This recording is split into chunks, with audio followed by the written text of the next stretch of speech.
हमारा लॉ है वो काफ़ी पुराना है। तो जब हमारा लॉ बना था उस सिचुएशन के हिसाब से देखा जाए तो बहुत टाइम पहले औरतों के साथ ऐसा होता था। अब औरतें इंडिपेंडेंट हो गई हैं, अलग से हो गई, तो आई गेस अब लॉ में काफ़ी चेंजेस हो जाने चाहिए। नमस्कार, ISBM टीवी में आपका स्वागत है। मैं राहुल आपके साथ लखनऊ यूनिवर्सिटी के न्यू कैंपस में हूँ।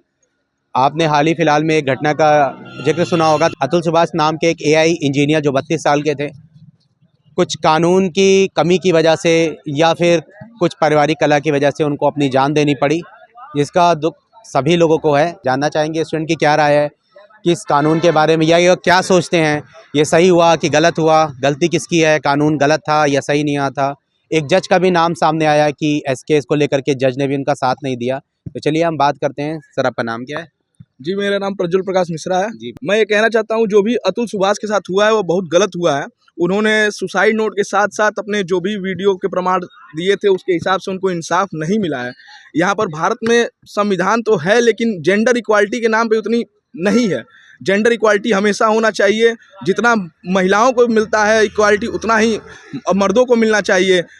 अगर यही बात होती, ये सिर्फ किया गया है अतुल सुभाष के साथ एलिमनी के लिए कि उनको एलिमनी मिल सके, उनको करोड़ों में पैसे मिल सके कि वो अपने आगे की लाइफ सेटल कर सकें। ये सिर्फ एक है कि उनको अतुल सुभाष को मोहरा बनाया गया है उनकी पत्नी द्वारा, और बाकी की बात मेरे आर्यन जी करेंगे। हमारे साथ दूसरे स्टूडेंट हैं। सर, आपका नाम क्या है?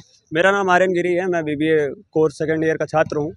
और जैसा कि हमारे सोहित भाई साहब ने बताया कि ये बहुत गलत हो रहा है हमारे देश में जो भी हो रहा है, और ऐसा एक केस नहीं है जो हुआ है, बहुत सारे केसेस हैं जो पेंडिंग पड़े हैं, बहुत सारे ऐसे केसेस हैं जो दब चुके हैं। इसके प्रति कोई कार्रवाई नहीं होती है, और कार्रवाई चाहिए, इसकी प्रति एक कार्रवाई होनी चाहिए।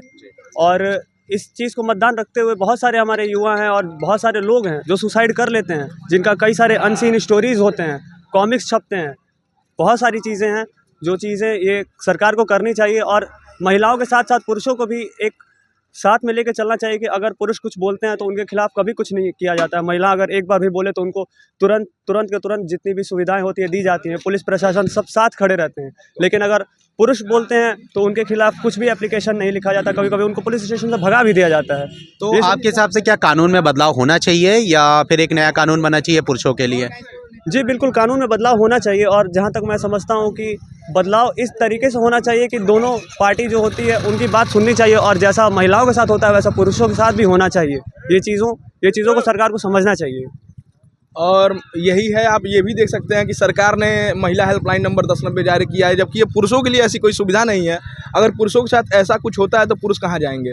पुरुष थाने में जाएंगे तो पुरुषों की मांग सुनी नहीं जाती है, कहा जाता है पुरुष ही गलत है। तो इस को हम लोग दिमाग में ना लेकर चलें। हम लोग सीधा ये बात है कि जेंडर इक्वालिटी पे चलें, और जो भी है समाज में हमेशा समानता बनाए रहें, और समानता बनी रहेगी तो सबका भारत अपने आप आगे बढ़ेगा। भारत विश्व की सबसे बड़ी डेमोक्रेसी है, इसी के साथ भारत अपना ऐसा आगे बढ़ता रहे। महिलाओं और पुरुषों को साथ लेकर चलना चाहिए। इस सेक्शन में क्या? BBA second year Lucknow university से मैं इस केस के बारे में आप क्या सोचते हैं? ये जो हुआ है, मेंस मेंटल हेल्थ को हमेशा से ही दरकिनार किया जाता है। ये बहुत बुरी बात है, लेकिन सरकार को इस पे अपना कड़ा पक्ष रखना चाहिए। कानून में बदलाव होना चाहिए आपके हिसाब से? जरूर बदलाव होना जैसे चाहिए। महिलाओं के लिए तमाम कानून बने हैं उनकी रक्षा के लिए, तो क्या ऐसा पुरुष आयोग बनना चाहिए आपके हिसाब से? पुरुषों के लिए भी बनना चाहिए, जैसे सबके लिए सेम रहना चाहिए। महिलाओं को भी ज़्यादा बेनिफिट्स नहीं मिलने चाहिए और पुरुषों को भी ज़्यादा बेनिफिट्स नहीं मिलने आपके चाहिए। हिसाब से इक्वलिटी होनी चाहिए दोनों होनी तरफ से। चाहिए। धन्यवाद आपका, बहुत बहुत धन्यवाद। सर, आपका नाम क्या है? मेरा नाम आकाश वर्मा है। मैं लखनऊ विश्वविद्यालय का छात्र हूँ, BBA third year final course पे। इस घटना के बारे में जो भी हुआ है उसके बारे में आपने पढ़ा होगा, सुना होगा, उसके बारे में आप क्या सोचते हैं? मैं बिल्कुल ये कहना चाहता हूँ कि जो हमारा देश है वो संविधान से चलता है। आर्टिकल 15 में लिखा हुआ है कि कोई भी बिना बायस होके, सेक्सुअली बायस होके या जेंडर बायस होके हमें कोई काम नहीं करना होता है। पर क्या ये देश के हित में है ये चीज़? क्या हमेशा जेंडर इनइक्वालिटी हो रही है कि हो रही है? कुछ नहीं हो रहा है ऐसे देश में। पर ये कहीं ना कहीं पूर्ण रूप से सही नहीं है। हमेशा विमेंस को आगे रखना अच्छी बात है, पर क्या इसका मतलब ये है कि हम मर्दों को पीछे कर दें?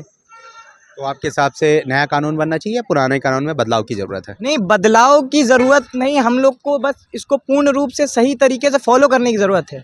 हमारा संविधान बहुत टाइम ले के लिखा गया है, कई जगहों से एक्सट्रैक्ट किया गया है। 2 साल 11 महीने 18 दिन लगा था हमारे संविधान को बनने में।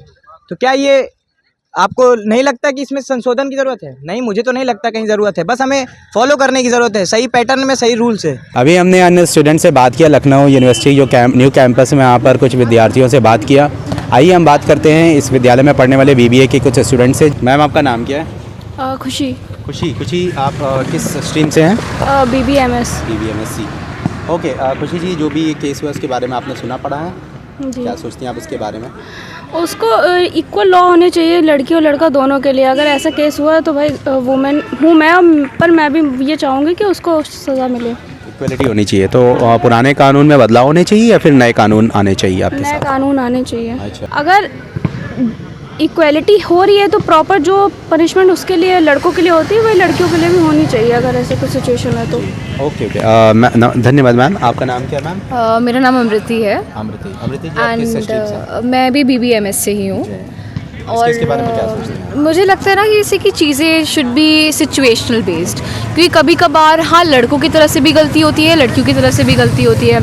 एंड द थिंग इज़ कि काफ़ी लड़कियाँ अपनी जॉब अब छोड़ देती हैं बिकॉज ऑफ शादी, एंड जैसे कि डाइवोर्स भी दे देते हैं। मतलब ज़रूरी नहीं कि दोनों एंड से होता है। तो मेरे ख्याल से जैसे कि जो प्रॉपर्टी का हिस्सा होता है उसमें इक्वल राइट्स होने चाहिए दोनों के। तो इसीलिए अगर वो लोग पैसे मांग रहे हैं तो गलत नहीं मांग रहे हैं, बट इतना भी नहीं कि कोई इंसान सुसाइड कर ले। तो it should be situational based rather than कि नहीं हमें लेना ही लेना है, कि ताकि पूरा आदमी वो है वो गलत साबित हो जाए। आपको लगता है कि जो भी ये केस हुआ है उसमें जो भी लॉ था, कानून के हिसाब से उसने अतुल सुभाष गए थे सबसे पहले पुलिस स्टेशन, FIR कराई थी और उसके बाद वो कोर्ट भी गए थे, लेकिन ऐसा कोई लॉ था नहीं कि जो पुरुष यानी मेल्स के लिए कुछ ऐसा सपोर्ट कर सकें। तो आपके हिसाब से मैम, आपको लगता है कानून में बदलाव होना चाहिए या नहीं होना चाहिए, या फिर जैसा भी है ठीक है?